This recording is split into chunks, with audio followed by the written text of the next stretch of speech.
बिस्मिल्लाहिर्रहमानिर्रहीम। अस्सलाम वालेकुम। आलम जहान को कहते हैं और हमारे ईमान के मुताबिक हमारे 4 जहान हैं: आलम अरवा, आलम दुनिया, आलम बरज़ख और आलम आखिरत। इन चारों आलमों के मुताल्लिक अहकामात अलग अलग हैं और हर इंसान उन आलमों से गुजरता है और हर एक आलम में ठहरने की मुद्दत अलग अलग है।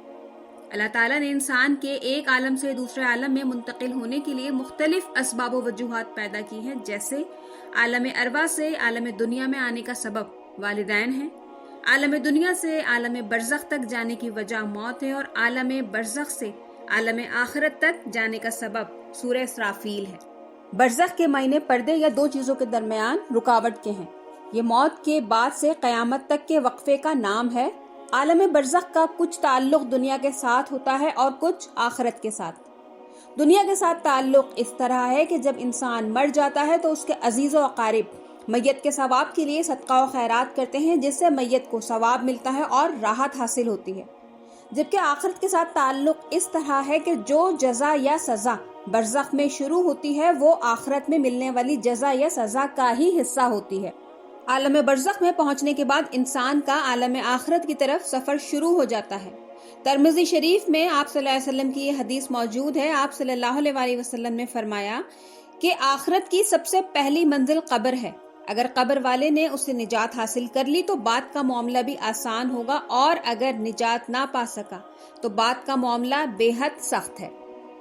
आलम बरज़ख के भी 2 दर्जे हैं, एक इल्लीन और दूसरा सिज्जीन। गुनाहगारों के ठहरने की जगह सिज्जीन है।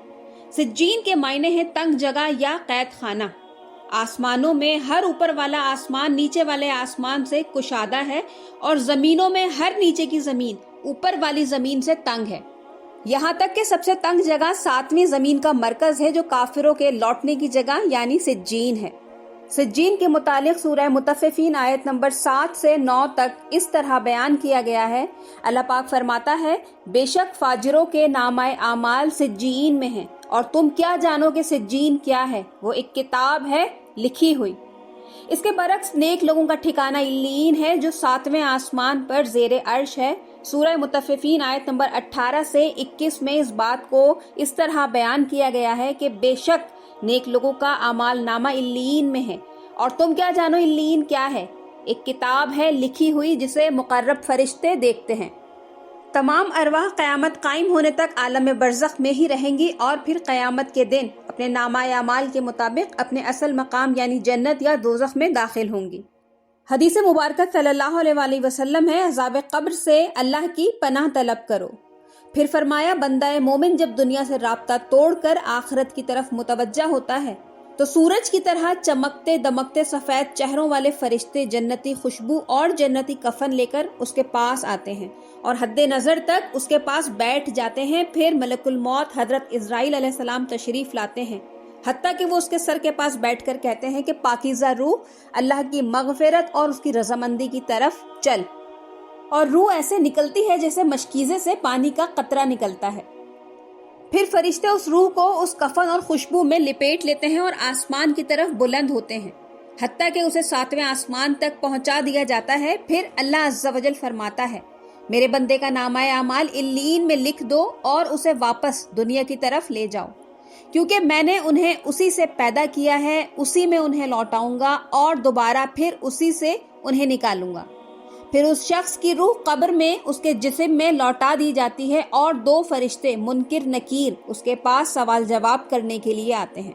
मुनकिर नकीर के सवाल जवाब के मरहले में जब मोमिन कामयाब हो जाता है तो आसमान से आवाज आती है, मेरे बंदे ने सच कहा, उसके लिए जन्नती बिछोना बिछा दो, जन्नती लिबास पहना दो और उसकी तरफ जन्नत का दरवाजा खोल दो कि वहां से हवा के झोंके और खुशबू उसके पास आती रहे और हद्दे निगाह तक उसकी कब्र को कुशादा कर दिया जाता है। इसके बरक्स जब काफिर दुनिया से राब्ता मुनक़ता कर कर आखिरत की तरफ मुतवज्जा होता है तो काफिर की रूह रगों समीत खींची जाती है। सियाह चेहरों वाले फरिश्ते बालों से बुना हुआ एक कंबल लेकर आसमान से नाजिल होते हैं। मलकुल मौत कहते हैं, खबीस रूह, अल्लाह की नाराजगी की तरफ चल, और वो रूह उसके जिस्म में फैल जाती है। तो मलकुल मौत उस रूह को ऐसे खींचते हैं जैसे लोहे की सलाख को गीले ऊन से खींचा जाता है। اور اسے بالوں سے بنے ہوئے کمبل میں لپیٹ لیتے ہیں، اس کے لیے آسمان کے دروازے نہیں کھولے جاتے۔ اللہ عز و جل فرماتا ہے کہ اس کو سب سے نچلی زمین سجین میں لکھ دو۔ اس کے بعد اس کی روح جسم میں لوٹائی جاتی ہے۔ منکر نکیر کے سوالات شروع ہوتے ہیں۔ سب سے پہلا سوال منکر نکیر کا، من ربک، یعنی تیرا رب کون ہے؟ وہ حیرت سے کہتا ہے میں نہیں جانتا۔ پھر پوچھتے ہیں ما دینک، یعنی تیرا دین کیا ہے؟ پھر کہتا ہے میں نہیں جانتا۔ اور اس طرح سوال جواب کے اس مرحلے میں وہ بری طرح ناکام ہو جاتا ہے۔